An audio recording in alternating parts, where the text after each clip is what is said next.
지금 참 재밌는 게 요즘에 그 로마서하고 LA에서 마태복음이 막 그 내용이 겹쳐요. 그래서 마태복음이 얼마나 풍성해지는지 몰라요. 왜냐면 그 계속 율법과 복음이 갈리는 게 마태복음이 마침 딱 그 동네예요. 세례 요한이 뭐가 갈리고 막 그럴 때거든. 그래서 이게 아주 막 강화가 되고 있습니다. 네. 율법과 복음 이 부분이 아주 중요합니다. 그래서 로마서 2장 오늘 2장 뒷부분을 맞아 한다. 17절부터 끝날 때까지.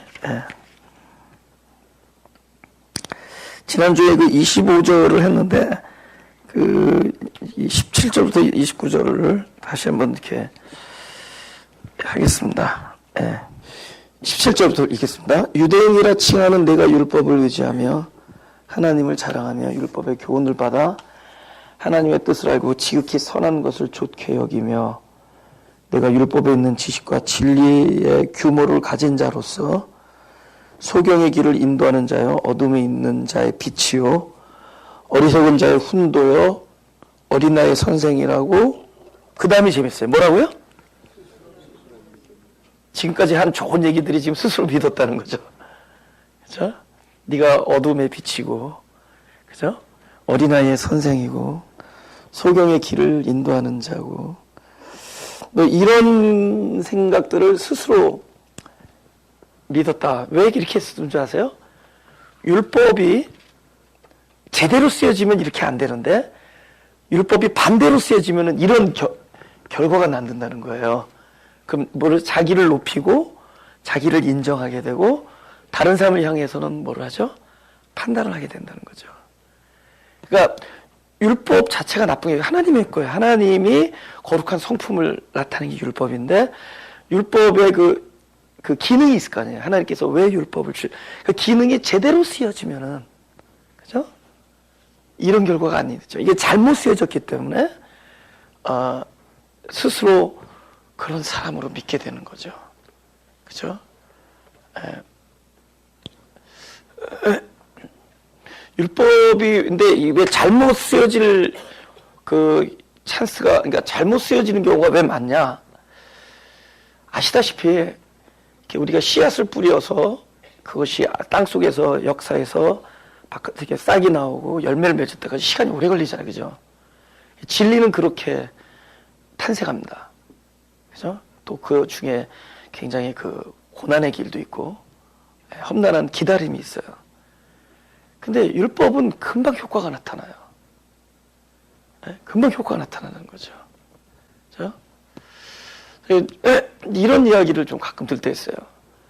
가끔 자주 듣지만 마가교회 예배 드릴 때 모습들 보면 어쩜 저렇게 막 한 사람 한 사람이 막 말씀에서 막 엄청 이렇게 깨달음이 오고 그죠?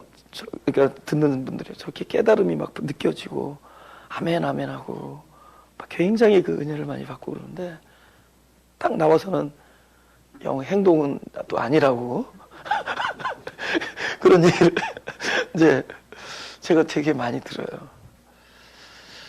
이제 그럴 때마다 그래서 다행인 줄 알라고 그렇게 얘기하죠. 그래서 다행이라고. 만약에 저분들이 막 말씀을 듣고 금방 행동으로 옮겨지면은 그 율법적인 가르침, 율법이 바로 쓰여지면 안 그런데 잘못 쓰여져서 자기 의의를 드러내게 해주는 역할을 하게 되면은 그러니까 이런 이제 자기를 자고하고 남들을 정죄하는 일이 생기는데 그게 그 율법이 왜 사람들이 잘못 쓰이게 되느냐? 그 얘기를 하죠. 왜 잘못 쓰이게 되느냐? 훨씬 더 effective, 그러니까 더 효과적으로 보여져서 그래요. 율법이 더. 그러니까 그게 무슨 얘기냐면은 행동으로 그냥 나타내는 것은 쉽다는 거죠. 그죠? 만약에 뭐 이웃을 사랑하라 그러면 이웃을 사랑하는 모습을 드러내는 건 쉬워요. 근데 주님께서 원하는 거는 이웃을 사랑하는 행동이 있지 아니하고 언제든지 이웃 사랑의 행동은 어떤 것의 결과로 나오는 거예요. 현상일 뿐이에요. 그럼 어떤 것을 주님은 원하는 거냐? 이 사람 자체가 어떤 상황 속에서도 하나님 사랑 있잖아요. 하나님 사랑. 그러니까 상대방이 어떠한 거 관계없이 그냥 자기 자신을 내어주고 용납할 수 있는 그런 사랑. 그러니까 이 사람 자체를 그런 사랑이라는 존재로 바꾸려는 게 하나님의 목적입니다. 할렐루야. 근데 율법은 빨리 행동으로 그런 하나님 사랑하는 것처럼 행동으로 나타날 수 있어요. 그죠? 아, 그렇게 하면 되겠다. 그렇게 하자.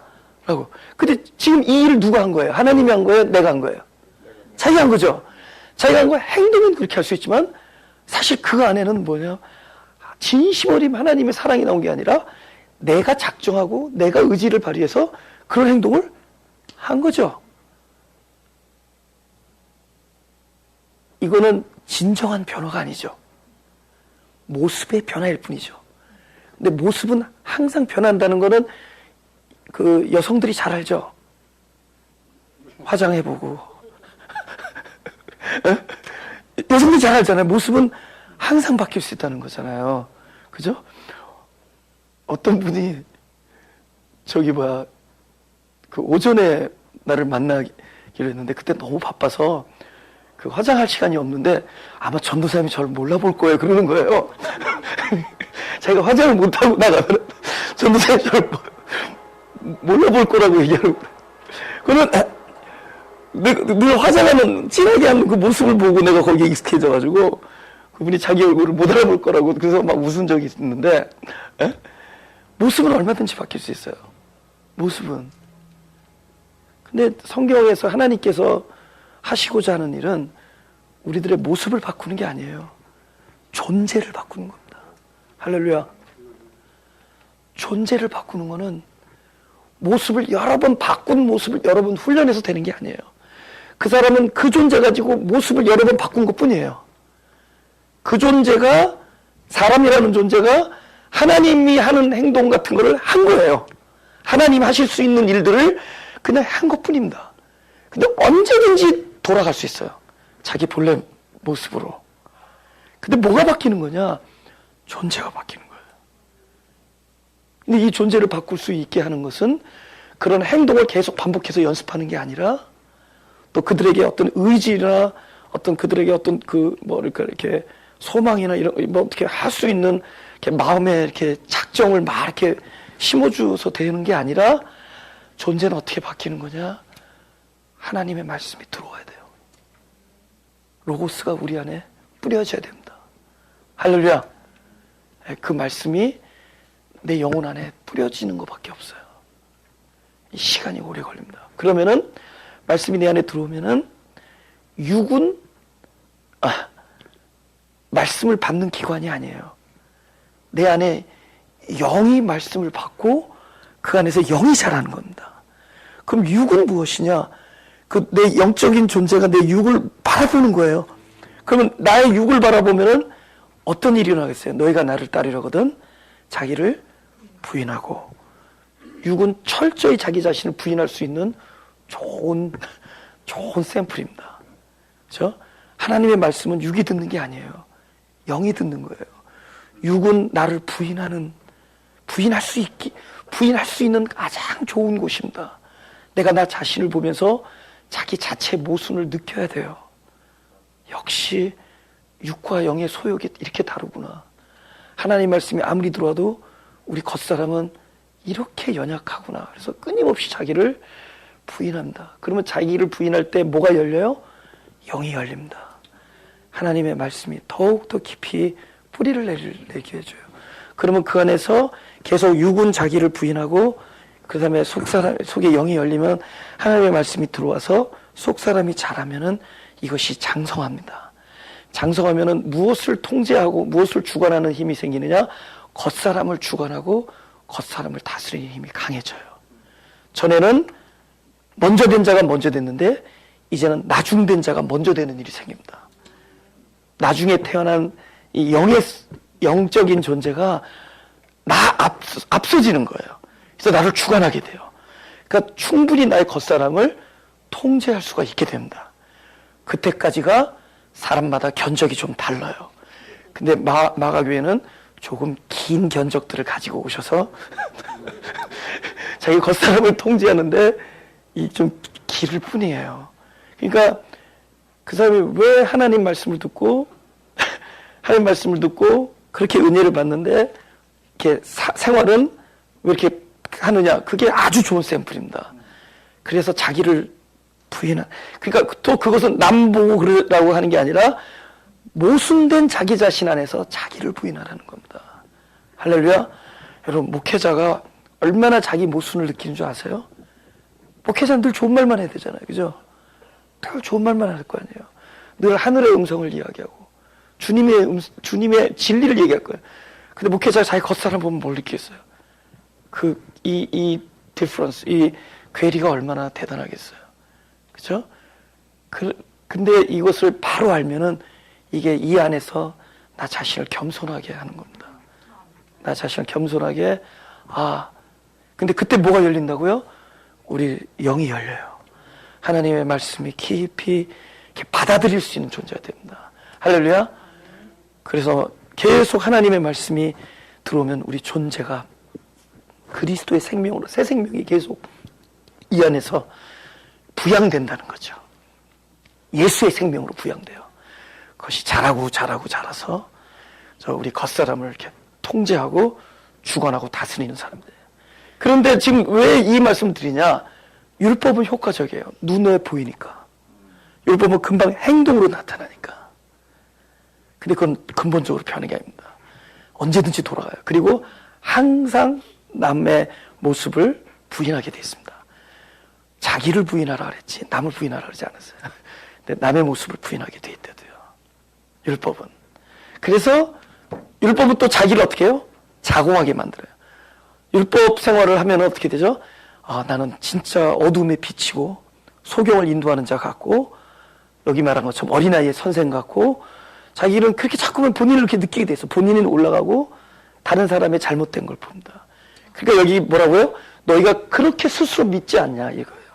바울이 하는 얘기는 너희가 그런 사람, 율법을 가진 자로서 이런 사람이 돼야 된다가 아니라 너희가 율법을 가졌는데 너 이런 사람이라고 믿고 있지 않느냐. 이건 뭐야? 율법이 잘못 적용되고 있다는 거예요. 율법 뭐를 하는 거예요? 나는 역시 연약한 사람이다. 나는 심판을 받은 자다. 율법은 심판하는 거니까 나는 죽음이다.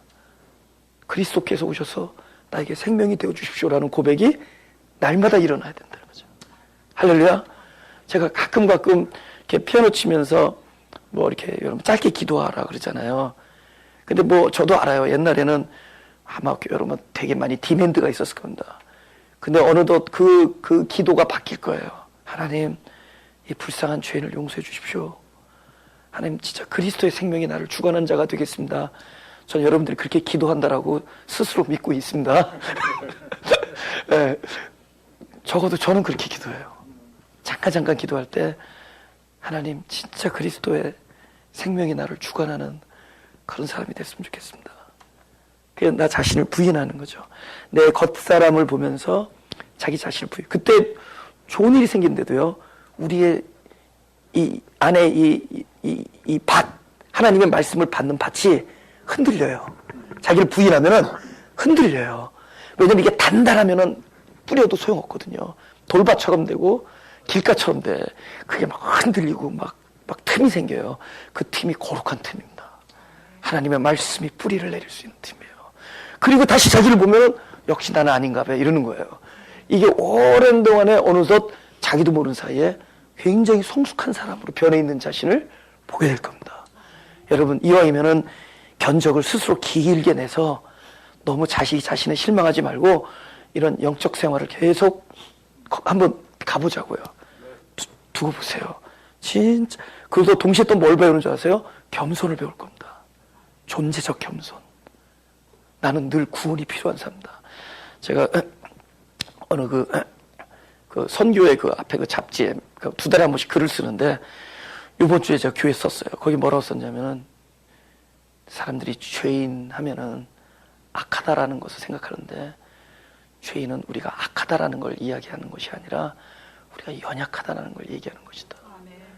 그래서 죄인은 내가 참으로 구원이 필요한 사람이란 걸 알게 해준다.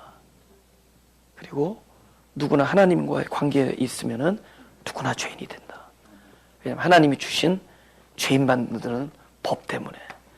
그래서 누구나 하나님과의 관계에 놓여 있으면은 죄인이라는 걸 깨닫고 나는 구원이 필요한 자입니다. 늘 우리의 포커스를 나는 어떻게 살고 하지 않고 나를 살려주시는 하나님을 향하게 되어 있다. 이렇게 글을 썼습니다. 그게 복음이에요. 우리가 내가 어떻게 살고, 그러니까 선교사들도 가서 우리가 어떻게 살한다고 얘기를 하지 말고 우리를 향하신 하나님을 바라보게끔 하는, 그게 모든 복음 활동이나 선교 활동이 그렇게 되는 거죠. 그들도 하여금 하나님을 바라보게 해야지 저와 여러분이 이렇게 살아야 됩니다를 이야기하는 것이 아니다라는 거죠.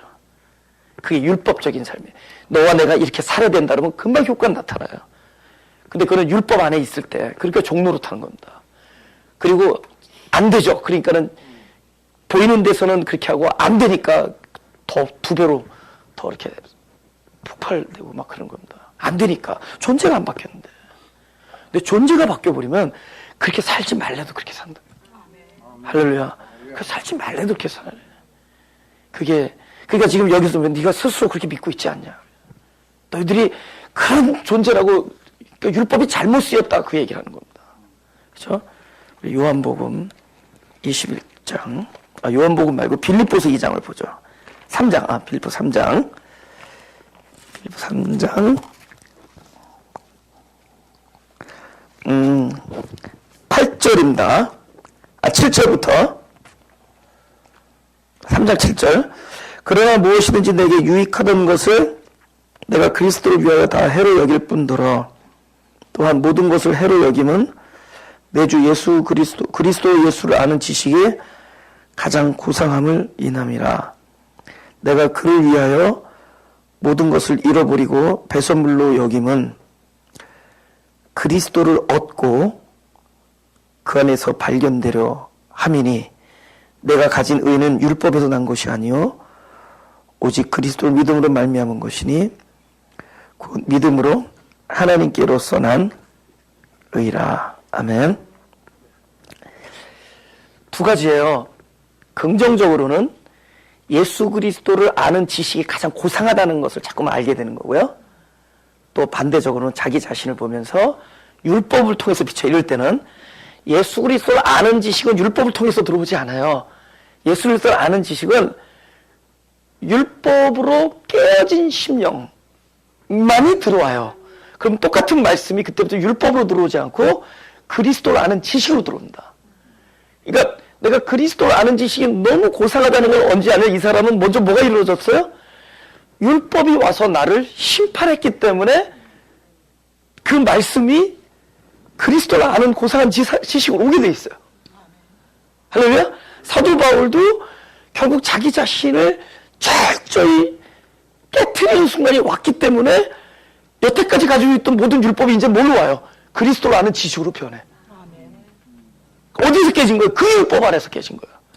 그러니까 율법으로 심판받고 망하고 죽어야 그 말씀들이 그리스도를 아는 지식. 이거는 우리가 이 땅에서 어떻게 살아야 되는 강령이 아니라 그리스도만이 이렇게 사실 수 있는 그 문화를 알게 돼요.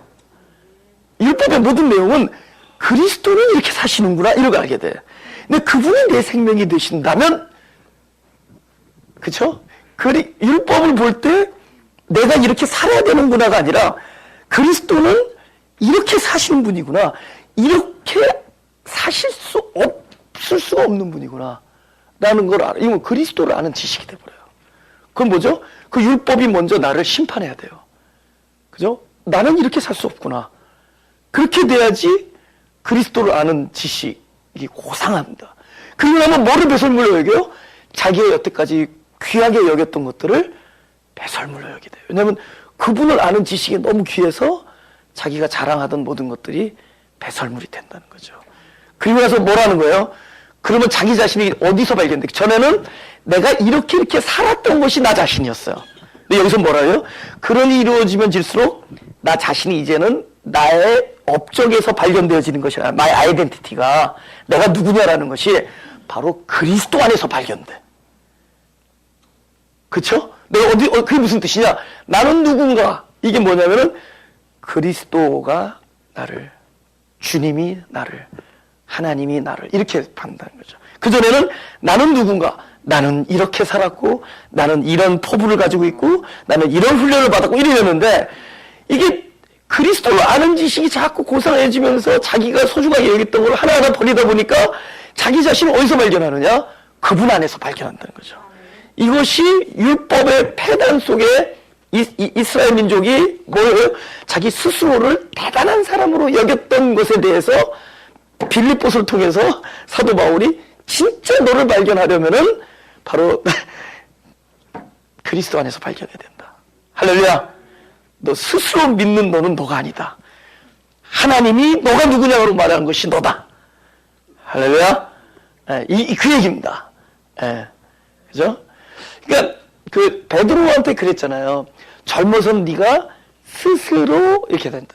모든 걸 스스로 생각하고 스스로 판단하고 스스로 원하는 곳으로 결정하고 다녔는데 나중에 네 인생의 주인이 하나님이잖아. 네가 원하든 원하지 않든 하나님 너를 데려간다. 너는 이제는 그분의 주관을 받아들이는 사람이 되라. 그럼 너가 누구냐라는 것조차도 그분이 규명하는 너가 너다. 네가 느끼는 너가 아니라 또 다른 사람들이 와서 넌 누구다라고 말하는 너도 너가 아니다. 할렐루야. 하나님께서 오셔서 너를 규명하고 네가 누구라고 말씀하시는 그게 너다. 점점 자기 게 없어져요. 그죠? 우리가 살아나는 그 구원의 그 길이 이 안에 써 있어요. 이것이 내가 공을 들여서 되는 일이라면은 여러분 진짜 타 종교랑 다름이 없다고. 뭐가 다르냐고. 내가 애를 써서 도달하는 거라면은 다른 종교랑 다를 게 뭐가 있냐고. 근데 우리가 은혜를 얘기하고 믿음을 얘기하잖아요. 하나님의 사랑을 얘기하고 그게 생명인데 그 생명은 나로부터 출발하는 게 아니라 생명이신 그리스도부터 출발해요. 할렐루야. 생명이론 그리스도로부터 출발하는 것만 생명이에요. 나로부터 출발하는 아무리 겉보기에 좋고 뭐 자기 자신을 내려놓고 비우는 듯 하지만 결국엔 채워놓습니다. 뭘로 채워요? 비웠던 자기로 채워요. 나 비웠다 이거지. 그 사람이 꽉 차 있어. 그게 뭐 비운 자기의 노력이 꽉 차 있어. 근데 그건 또 못 비워. 그걸 비우려면 안 돼. 결국 뭐예요? 기독교에서 말하는 참 진리가 뭐예요? 죽음이다. 심판받고 율법으로 심판받고 죽음되고 죽은 자리에 예수께서 오셔서 부활하는 거예요. 할렐루야. 그분이 오셔서 그 죽는 지점에 부활하는 거예요. 그럼 우리의 삶이 뭐죠? 날마다 율법 앞에서 죽는 거예요. 날마다. 나는 날마다 죽노라. 율법 앞에서 죽는 겁니다. 그래서 이걸 보겠습니다. 마태복음 16장. 히브리서 8장. 8장이요. 히브리서 8장. 이제 또 좀 약간 구체적으로 8장 8절부터 제가 읽겠습니다. 저희를 허물하여 일렀을 때 주께서 가라사대 볼지어다 날이 이르리니 내가 이스라엘 집과 유다 집으로 새 언약을 세우리라. 아까 다니엘에서 우리 남 목사님이 보여주셨지만은 그 성전이 세워지고 나서 진짜 490년이 지나고 나서 결국 이게 엄청난 영적인 사건이 일어납니다. 그리고 곧 AD 72년인가요? 72년도에 그 성이 무너집니다. 그리고 예수님께서 살아계신 동안에 그 얘기를 계속해요. 돌 위에 돌 하나도 남지 아니하라. 그리고 마태복음 24장을 통해서 예루살렘 성이 완전히 패망하고 멸망당하고 사실 예루살렘이 멸망되는 게 아니라 그 성전이 무너지는 거예요. 성전이 무너지는 걸 예언을 한 겁니다. 그죠? 그러면 그 모든 예언은 딴 선지자를 통해서도 계속 동시에 얘기하는데 그럼 무너뜨리고 말 거냐? 무너뜨리면 뭔가 새로운 게 오는 거잖아요. 그죠? 그죠? 저 이 교회 할 때 무지 무너뜨렸어요. 요 사이에 지금 벽이 있어서 이거 무너뜨렸어요. 그죠? 무너뜨렸어요. 근데 뭐야, 여기 넓은 예배당이 됐잖아요. 그죠? 예? 무너뜨리고 말 거냐? 아니야, 이거 카펫하고 뭐가 무너진다는 얘기는 새로운 게 온다는 거죠. 그러니까 여러분, 종말의 의미를 뭔가 무너지는 데 보지 말고 새로 오기 전에 반드시 거치는 걸 종말로 봐야 돼요. 할렐루야?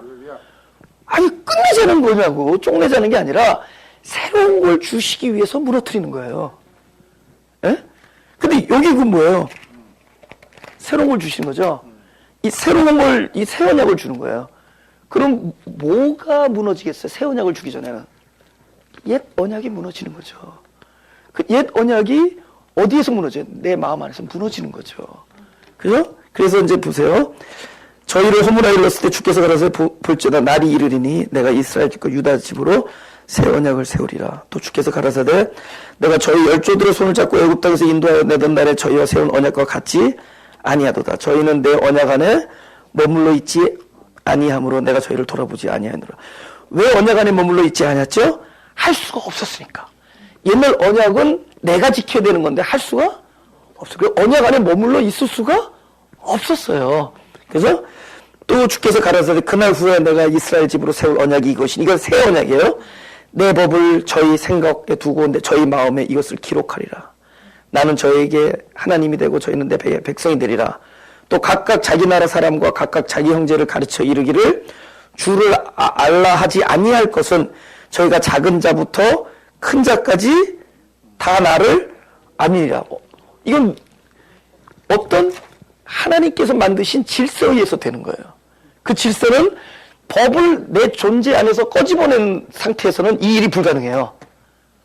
끊임없이 배우고 깨우치고 알고 내 의지 안에다 집어넣고 해야 돼. 그런데 언제부터는 이게 저절로 되는 거예요. 저절로 되는 뭐예요? 지극히 본능적이라는 거죠. 본능 그러면 뭐가 생각나요? 생명적이죠. 존재적이고 본능에다가 집어넣는 거예요. 그러니까 어떤 새로운 생명의 새로운 존재, 새로운 생명을 가진 존재의 본능 안에서 일어나는 거예요. 이러니 내가 애써서 했다라고 자랑할 수 있겠어요? 없겠어요? 없죠. 이게 된 거니까. 그렇죠? 작은 자부터 큰 자까지 다 알게 돼 있다. 어떻게 내가 내 법을 그 안에 집어넣어주면. 할렐루야. 성령은 우리 육은에 들어주시는 분으로 오신 게 아닙니다. 나의 생명의 본능으로 오신 거예요. 할렐루야. 그 본능 안에 여러 가지 그 하시는 일들이 있는 거예요. 그죠? 그러니까 하늘 백성 삶을 살 수 있도록 내 안에 새겨주신 겁니다. 이 언약. 그러면 이 언약은 이렇게 단 한 번의 사건으로도 되지만 하나님의 나라 사건은 끊임없이 경험돼요. 그러니까 왜냐하면 오셨지만은 또 오시고 오실 것이다. 이렇게 얘기합니다. 오시고 있고 오셨고 오시고 있고 또 오실 것이다 이래요. 근데 이걸 만약 말씀으로 바꿔보자고요. 말씀이 오셨고 오시고 있고 또 오실 것이죠. 빛이 오면 빛 오셨고 오시고 계시고 오실 것이죠. 다 누구예요? 그리스도 예수. 그죠? 진리가 오셨고 오시고 계시고 오실 것이고. 할렐루야. 우리는 그분이 오심이 내 안에 영존이 될 수 있는 그 조건만 이루어지면 돼. 사망. 그래서 율법은 우리가 죽는 날까지 나의 친구가 될 거예요. 율법이 그 일을 해주기 때문에. 그래서 율법이란 거울에 비춰서 우리는 날마다 사망을 경험할 때 이 새 언약이 법으로 새겨졌고 또 나에게 또 뿌려져서 또 법이 되어지고 또 새로운 법이 계속 오는 거예요. 구원이 그 사도 바울이 구원이 우리에게 한 번 창세전에 하나님에 의해서 이루어졌지만 또 구원을 이루라고 얘기해요. 그러면 구원이 날마다 또 경험되어지는 거예요. 예? 그래서 이 생명이 우리 안에 진리의 말씀이 오는 것은 날마다 죽음 있는 곳에는 찾아오게 돼 있어요. 생명이니까. 그러면 이렇게 될 때 이거는 우리의 깨우침보다 더 깊은 거죠. 깨우침보다 더 깊은 거죠. 우리가 깨우침보다 깊으면 뭐예요? 우리가 예를 들면은 내가 어떤 무슨 뭐 화학 실험을 할 때 여기다 무엇을 넣으면은 이렇게 될 것이다라는 아는 것과 실제로 그거를 넣어가지고 두 개를 섞어서 무슨 반응이 일어나는 거는 천지차이죠.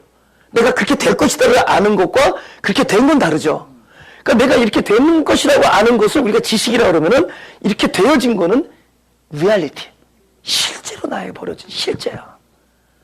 그러면 하나님의 말씀이 우리 안에 들어오면 아 그렇게 맞구나라고 깨우침이 있겠어요? 아니면 실제로 내 존재 안에서 그 일이 일어나고 있겠어요? 실제로 일어나죠. 할렐루야. 바로 새 언약의 파워는 우리가 그것을 깨닫고 지식으로 이렇게 살아야겠다라고 하는 지식이 아니라 그것이 실제로 우리 안에 뿌려질 때마다 그 일이 여기서 일어나고 있다는 거예요. 새로운 존재의 어떤 생명력이 돼가고 있다는 거예요. 그 물론 내 겉사람을 보면은 그 육체 소욕으로 똘똘 뭉쳐서 아직도 막 너무 모순된 자기를 바라봐요. 그러나 우리는 그때마다 우리는 저기 하라는 거예요. 자기를 부인하고 율법 앞에서의 죽음을 인정하고 그분의 이름을 부르짖고 그러면 이것이 안에서 해방되는 일들이 계속 일어날 겁니다.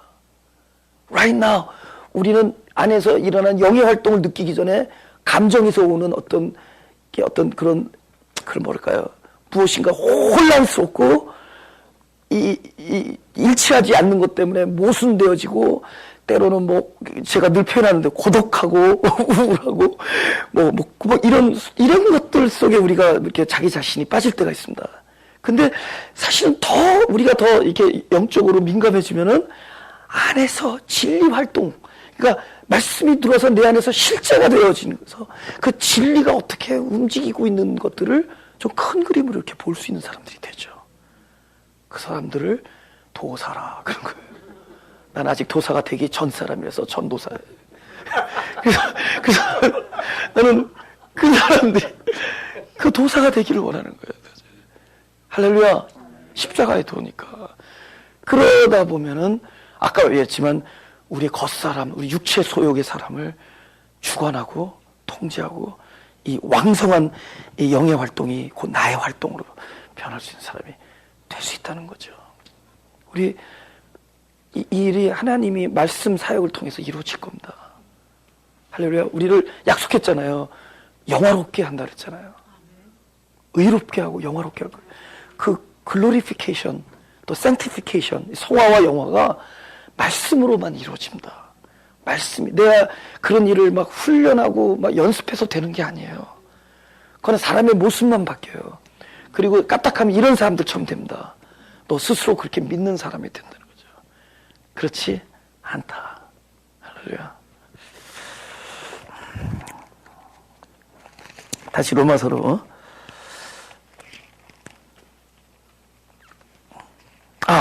로마서 8장을 보겠습니다. 8장에 제가 16절, 17절 읽겠습니다. 성령이 친히 우리 영으로 더불어 우리가 하나님의 자녀인 것을 증거하시나니. 오케이.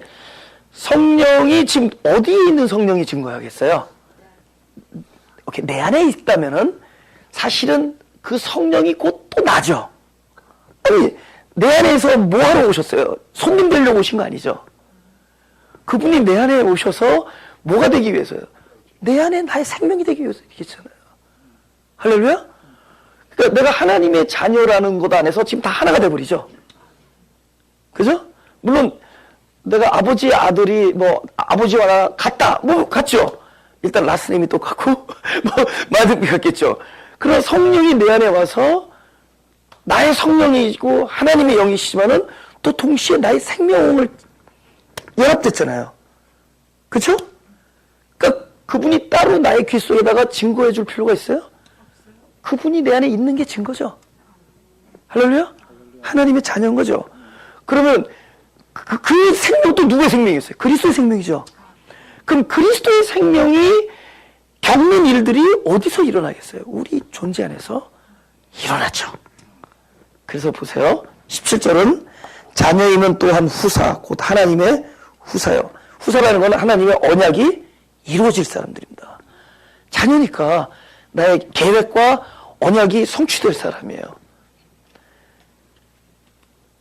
기분 좋게 아멘. 그죠? 그래서 그리스도와 함께 한 후사니 우리가 그와 함께 영광을 받기 위하여 고난도 함께 받아야 될 것이다. 이거 우리의 당위성을 얘기하는 거 아니에요. 영광을 함께 받기 위해서 고난을 함께 받자 이 얘기가 아니에요. 그렇게 된다 이렇게 되는 거예요. 이게 생명의 활동 안에 아까 우리를 영화롭게 하는데 우리를 의롭게 하는데 모든 하나님께 언약이 성취되는 일 안에는 이 일이 우리 안에서 일어난다는 거예요. 할렐루야. 함께 고난이 이루어지는 거예요. 더욱 속 안에서 일어나. 더 깊은 속 안에서 이루어질 거야. 제 생각에. 왜냐면은 요즘에서 제가 뭘 많이 겪냐면 바깥에서의 이게 마땅히 지금 막 기분 좋아야 될 때예요. 근데 뭔가 뭐 깊이 통회를 한다든가 애통해하고 있는 내 자신을 문득문득 발견해. 그럼 뭔가 바깥에서 있는 것과 안에서 있는 것이 좀 다른 것. 근데 이제 점점 내 깊은 속 안에서 일어나는 또 영의 활동에 내가 귀를 기울이기 시작한 거라는 거죠.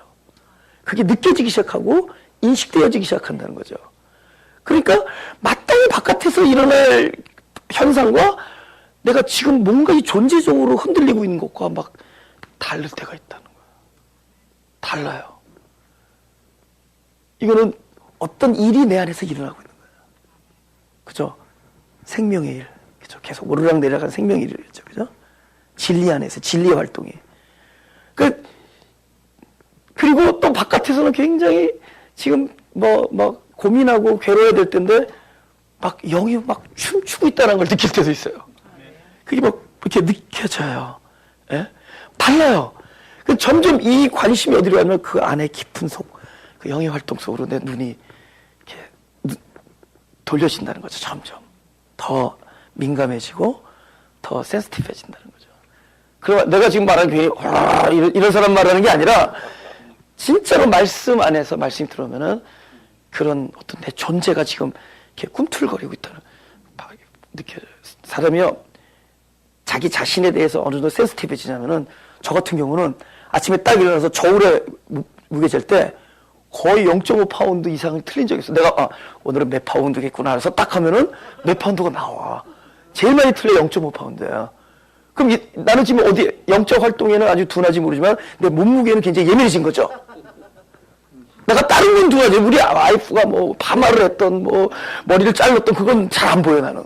근데 내 몸무게를 맞춰. 그럼 나는 그쪽이 지금 발달한 거죠. 그 마찬가지로 자기 안에서 일어나는 어떤 존재 안에서 일어나는 것에 대해서 굉장히 더욱더 디퍼해지고 센시티브해지고 샤프해질 수 있다는 거예요. 그런 사람일수록 하나님의 인도하심을 더 가깝게 경험할 수 있다는 거죠. 할렐루야? 재밌겠죠? 재밌겠죠? 여러분, 하나님의 말씀 지식으로 들으면 지쳐요. 지친다고. 근데 이게 아까 목사님 말씀하신 것처럼 자꾸만 이게 영적 생명일 때는 더욱 자라야 되거든요. 이게 점점 프로그레스, 점점 진보해지고 전진되어지고 이런 거를 보면 재밌다고. 근데 그 안에는 이 안에 말한 것처럼 영광 안에는 고난이라는 속성이 함께 들어가 있다는 거죠. 순환이.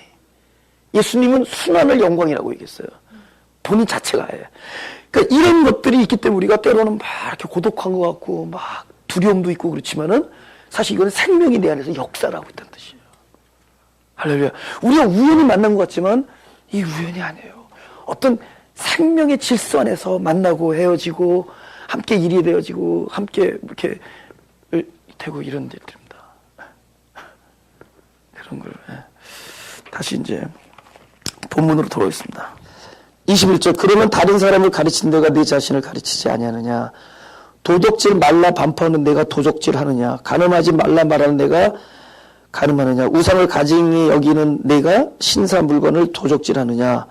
율법을 자랑하는 내가 율법을 범함으로 하나님을 욕되느냐. 잘 보세요.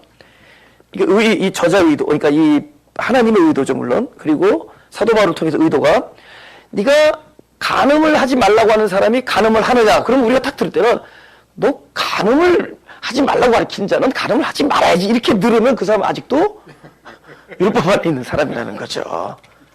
이건 뭐냐? 이 사람의 문제는 간음하는 데 문제가 있지 않고 간음하지 말라라고 가르치고 있는데 문제가 있는 거예요. 너는 어떤 자냐? 기회가 없어서 못했지?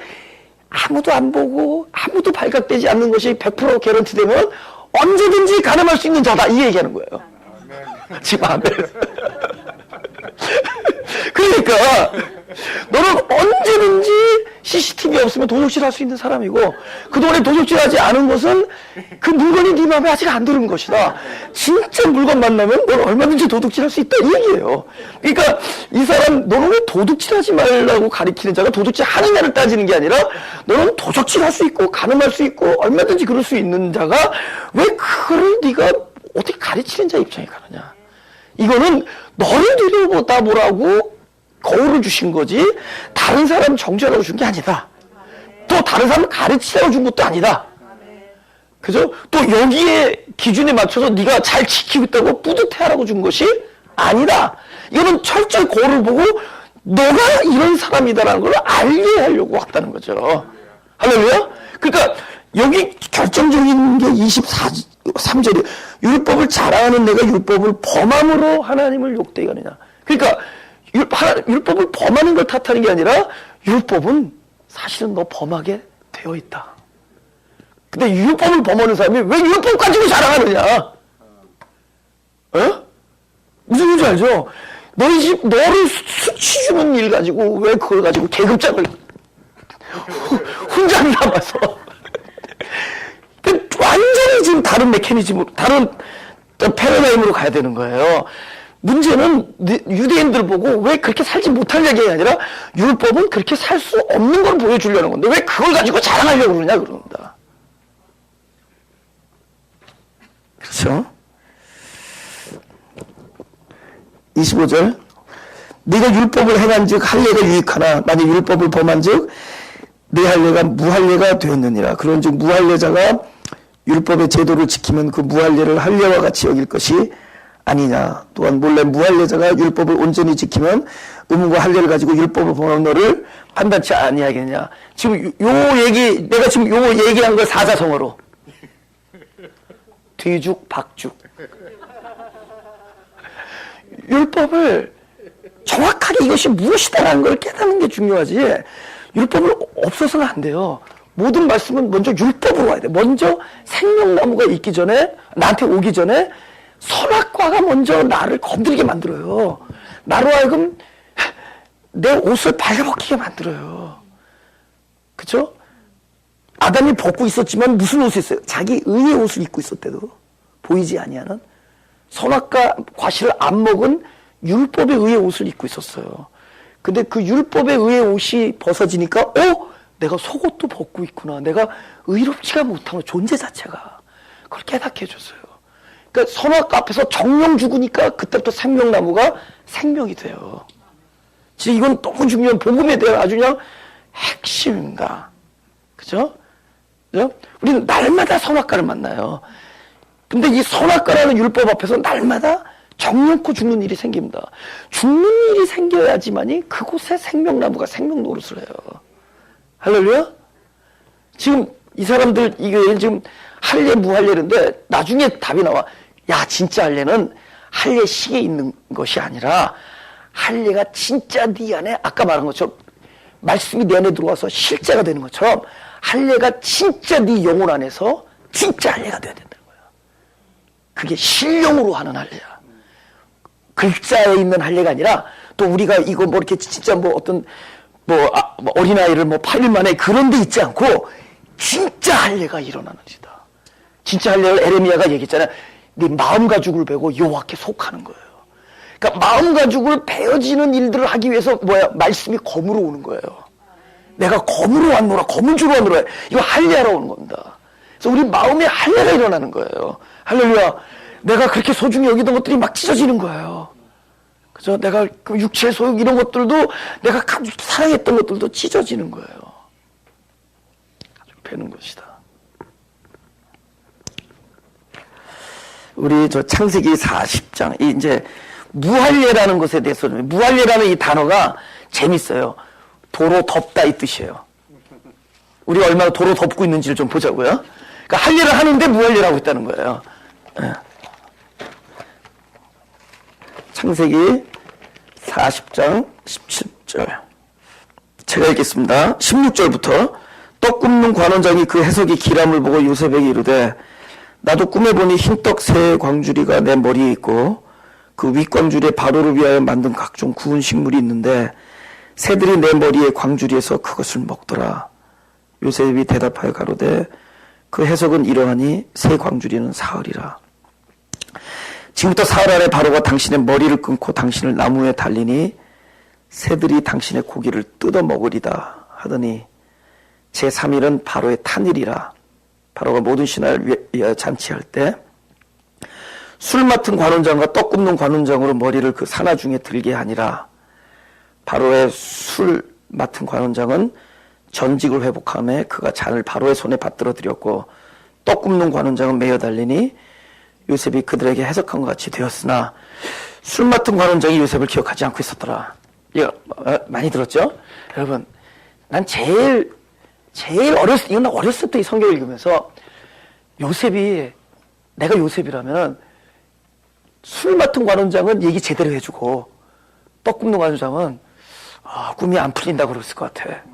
아니 3일 만에 죽는다는 얘기를 어떻게 할 수가 있겠어요? 에? 아마 거기서 얻어 터질지도 몰라. 그렇죠? 아니 사흘 안에 당신 죽는다. 새들이 당신의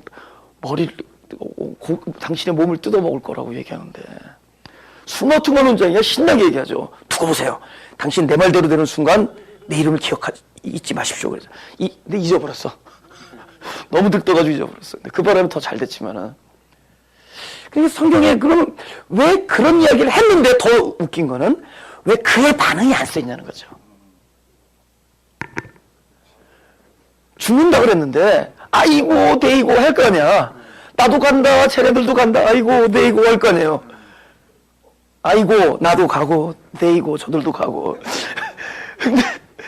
근데 그 아이고 데이고가 없어. 그것 때문에 술 먹고 떡 굽는 관원장이 아니야 다시 봐 이렇게 얘기를 했다든가 그런 이야기가 없는 거예요. 그러니까 성경을 이런 퍼스펙티브에서도 보고 이런 관점에서도 보고 이렇게 하는 거예요. 이런 측면에서 보고 그럼 좀 더 넓은 측면을 볼 때 그러니까 이것만 주장하지 말고 이런 부분에서도 보고 이런 부분 그러니까 떨어져서도 보고 한 사람 안에서도 보고 이라는 거예요. 항상 떨어져서도 보고 그러니까 야곱과 에서를 떨어져서도 보고 또 한 사람 안에서도 보고 그러면 아주 더 폭넓게 성경을 우리가 이렇게 풍성하게 이렇게 취할 수가 있습니다. 그죠? 만약에 나의 죽음이 다시 생명이 되어지는 죽음이라면 아이고 데이고 할 필요 없죠. 없죠. 우리가 율법 앞에서 날마다 죽는 죽음이 다시 생명이 되는 죽음이 된다면 우리가 그렇게 애통할 일 없죠. 그렇죠? 이 떡 굽는 관원장은 누구냐? 율법 아래서 신음하는 우리들은 노력하는 사람들입니다. 율법으로 애쓴 사람이에요. 그래서 그냥 떡만 들고 가면 되는데 떡 위에 각종 구운 식물을 덮어. 그러니까 하나님의 의의를 오히려 나의 의의로 덮어요. 그러니까 그분 앞에 갔을 때 그리스도의 영광과 보혈은 보여지지 않고 우리들의 공로만 잔뜩 덮여 있어요. 그래서 그게 율법적 삶인데 그것은 곧 죽음이라는 겁니다. 근데 이 율법으로 죽은 죽음은 결국은 다시 오로지 바로의 잔만을 그러니까 오로지 포도주 오로지 예수의 생명 예수의 십자가 형틀의 생명 나는 포도나무요 가지다. 그래서 예수가 십자가 형태에서 째어지고 거기서 포도주가 되어서 우리의 생명이 되신 오로지 예수의 공로만을 들고 가는 위치가 될 때 이의 생명은 복귀가 됩니다. 전직이 복귀되고 생명이 복귀가 되는 거예요. 할렐루야. 그러니까 떡으로 출발해서 포도로 또 마치는 거예요. 우리는 끊임없이 자꾸 덮어요. 도로 덮어요. 근데 이 사방은 결국은 또 그리스도의 공로가 그곳에서 우리의 공로는 죽고 그리스도의 공로만이 입혀지는 그 자리가 됩니다. 할렐루야. 바로 이것이 그 무할례에 대한 설명입니다. 그래서 아까 내가 뒤죽박죽이에요. 할례는 누가 하는 거예요? 우리가 하는 게 아니에요. 할례는 그 생명나무가 오셔서 검이 되어서 하는 겁니다. 할렐루야. 말씀이 우리 안에 검이 되어서. 아멘. 기도하겠습니다. 기도하겠습니다. 하나님 감사합니다. 우리에게 하나님께서 모든 것을 동원하셔서 궁극적으로는 하나님 나라의 사랑과 그 생명 안에 있는 모든 아름다운 속성들, 특별히 하늘만이 줄 수 있는 평안과 참된 기쁨과 또 그 당신의 그 은혜 안에서 나오는 또 진리 안에서 베풀어지는 참된 자유함, 이런 것들을 우리에게 주시려고 하나님께서 이 성경 안에 그 많은 일들을 기록해 주신 것을 믿습니다. 이제 이 일들이 우리의 지식이 되지 아니하고 실제가 되게 하여 주옵소서. 날마다 생명으로 살아나는 일이 있게 하시고 내 속사람이 자라나는 일이 되게 하시고 더욱더 나의 생명이 그리스도 안에서 발견되어지는 놀라운 축복이 있게 하여 주옵소서. 감사드리며 예수님의 이름으로 기도드렸사옵나이다.